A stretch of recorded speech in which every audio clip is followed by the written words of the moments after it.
Hello అందరికీ. So ఈరోజు అయితే నేనన్నమాట రెడీమేడ్ జున్ను పౌడర్తో జున్ను ఎలా చేసుకోవాలో చూపిపోతున్నాను, చూసేయండి.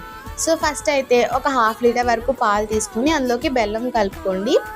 బెల్లం కూడా కలుపుకున్న తర్వాత పాలు అయితే ఒకసారి వడకట్టేసేయండి, అంటే బెల్లంలో రాళ్ళు గట్ట ఏమైనా ఉంటే సో ప్యూరిఫై అయిపోతాయి అన్నమాట. తర్వాత జున్ను పౌడర్ మిక్స్ మొత్తం కూడా వేసేసేయండి. ½ లీటర్ పాలు పడతాయి అన్నమాట ఈ జున్ను పౌడర్ మొత్తానికి. సో ఒకసారి నీట్గా ఉండలేవి లేకుండా నీట్గా కలుపుకోవాలన్నమాట. తర్వాత ఏం చేయాలి అంటే మనం ఇది ఎలా పెట్టుకుంటున్నామంటే ఒక ఇడ్లీ పాత్రని ఫస్ట్ ప్రీహీట్ చేసి దాని మీద ఇది పెట్టేస్తున్నాను అనమాట. ఒక ½ అవర్ వరకు అలా స్టవ్ మీద పెట్టేస్తే మన టేస్టీ జున్ను రెడీ అనమాట. ఇంతకీ మీకు జున్ను వేడిగా ఉంటే ఇష్టమా చల్లగా ఉంటే ఇష్టమా కామెంట్ చేసేయండి. అలానే వెళ్తూ సబ్స్క్రైబ్ చేసుకోవచ్చు కదా. బాయ్.